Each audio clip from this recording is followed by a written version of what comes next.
On 4. juuni ja ma olen Varbola ohvrikivi juures. Löön trummi selle kivi puhastuseks. Loon samba, valgussamba, et need, kes on kinni, saaksid lahkuda.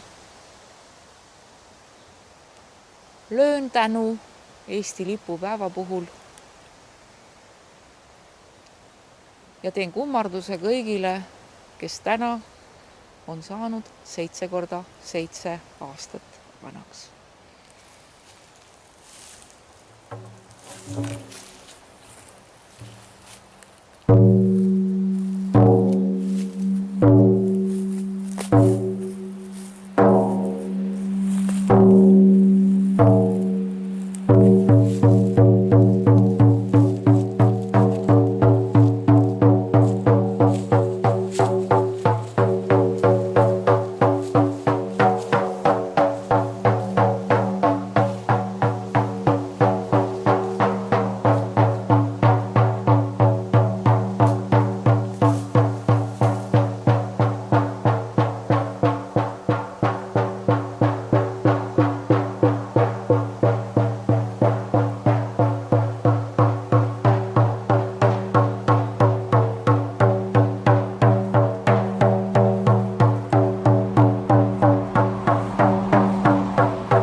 Võib öelda, et on tulemas kiviaja renessanss.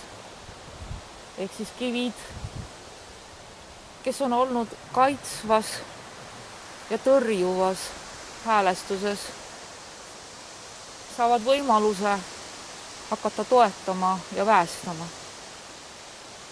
Meil ei ole enam aega tõrjuda ja kaitsta ennast.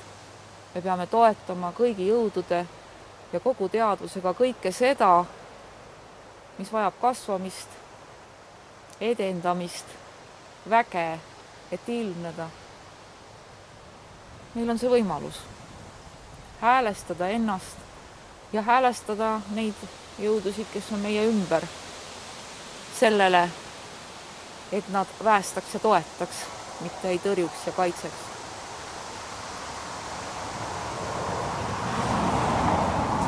Siin lähedal on autotee, mis on väga huvitav, kes siit mööda sõidavad. Need ju on selle kivi mõjupiirkonnas. Kivi ütles, et praegu on tema mõjupiirkond 50 kilomeetrit. Aga see võib kasvada nüüd, kus ta on ühest koormast vaba. Selle kivi küljes on kvartsriba. Kui te siia tulete, jääte seisma, asetage oma selg selliselt, nagu te siis parasjagu soovite. Niimoodi, et see kvarts puudutaks teie selga. Või puudutage kätega, kuidas teile sobib. See on kivielektrit täis ja valmis toetama ja väestama kõike head ja kõike seda, mis väärib kasvamist ja kasvatamist. Kõike seda, mis viib meid taevatrepist ülesse, mis loob meile üha suuremat mõistmist, et me oleme koos, et me liigume koos, et me oleme üks tervik. Lihtsalt mina praegu siin hooman seda koos olemist piiratult. Aga mul on võimalus kasvada. Mul on võimalus öelda meie, kui ma mõtlen maale. Mul on võimalus öelda meie, kui ma mõtlen taevale. Mul on võimalus öelda meie, kui ma mõtlen, kui ma vaatan päikest. Meie päikesega praegu oleme siin. Meie linnuteega oleme praegu siin. Meie kogu olemasoluga oleme praegu siin.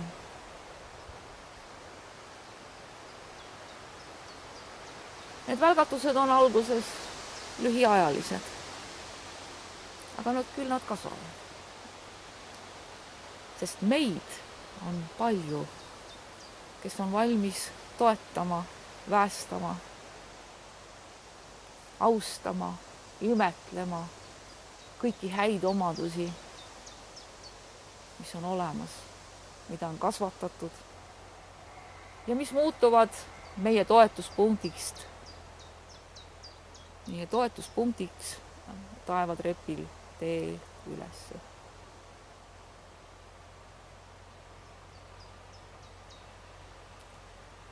See kvartsriba paneb ka selga tööle, nii et üks mõnus seljakivi nendele, kes oma seljaga kontakti tahavad saada.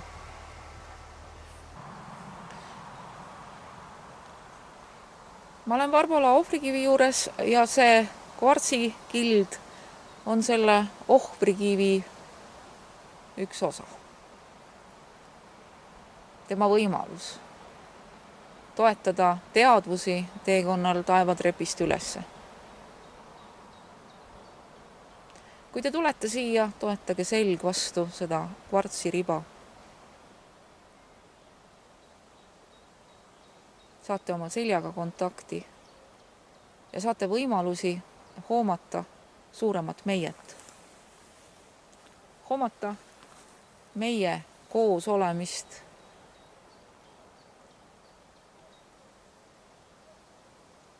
meie maaga, meie päikesega, meie taevaga, linnuteega. Oleme kõik üks tervik, unustame päevade saginas selle ära. Aga see tervik pole mitte kuhugi kadunud. Kuigi teadvus piirab ise seda terviku voogu iseeneses. Kuigi me oleme oma igavikulise päritolu poolest üks terved olemasoluga samased, siis kuna me oleme tulnud taevatrepist alla selleks, et teada saada, millised on looja võimalused, aegluubis füüsilises kehas läbi tegemas oleme kõiki loomise protsesse, et saada nendest teadlikuks, siis on teadvus see, kes paneb piirid, mis on võimalik ja mis mitte. Igaühel oma võimalus koputada ustele, mis siis lahti tehakse, kui koputaja soovib ukse avamist. Ehk siis see uks on kogu aeg lahti. Selle koputamisega teeb koputaja ennast avatuks sellele suuremale ühtsusele ja meie tundele. Sellised kvartsiribadega kivid toodavad teadvuse jaoks ärkamise elektrit.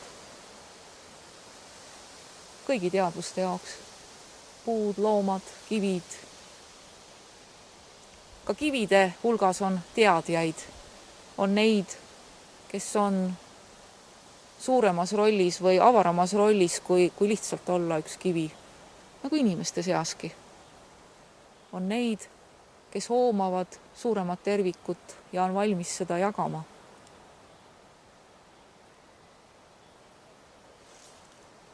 Siin liigub ringi iidset rahvast. Siin võib näha Varbola kandis müütilisi olendeid, 3. juurrahva hiiglasi. Nad tulid vastu juba poolel teel Raplas siia. Korraks oli neid näha. Neid liigub ringi tervel Raplamaal. Neid ei ole palju, aga nad on olemas.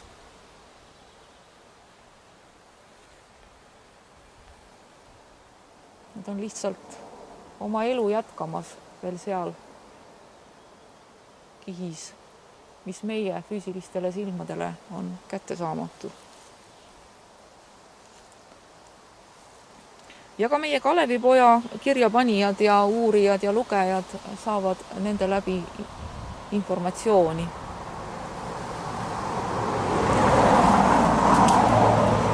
Siit sõidavad mööda autod ja nad kõik saavad selle impulsi.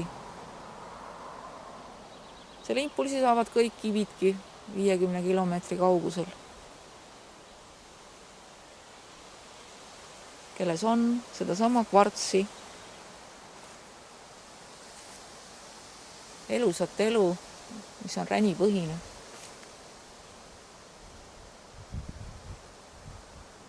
Nii nagu meie oleme, süsinikupõhised, elusad elud.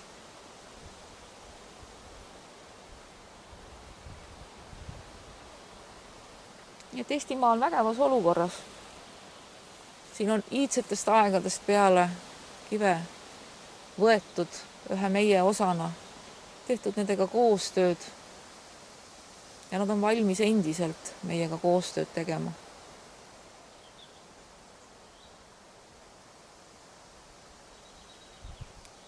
Kasutagem seda võimalust. Olgu meis kõigis tarkust ja armastust, olgu meis kõigis elusat elu, olgu meis kõigis märkamist, et meie kõrval on elusad teadvused, kelle vormid on teistsugused, kelle keel on teistsugune, kes ei paista meie moodi välja, aga nad on samasugused teadvused kui meie. Minu ja kivi vahel ei ole muud vahet kui see, et ma olen pikema teekonna läbi teinud. Aga tema, antud juhul seesama kivigi, on võimalik, et minust ees, sest ma ei tea, kui mina olin kiviriigi kogemust omandamas, kas ma olin nii lahkesti valmis toetama nii maad, päikesesüsteemi ja linnuteed. Kivid vahendavad kõige võimsamat teadvuse elektrit. Nii et olgu meis kõigis märkamist, et meie kõrval on elusat elu kandvad teadvused, kes on valmis armastama, sest neis on armastus. Aitäh, kõike head meile kõigile!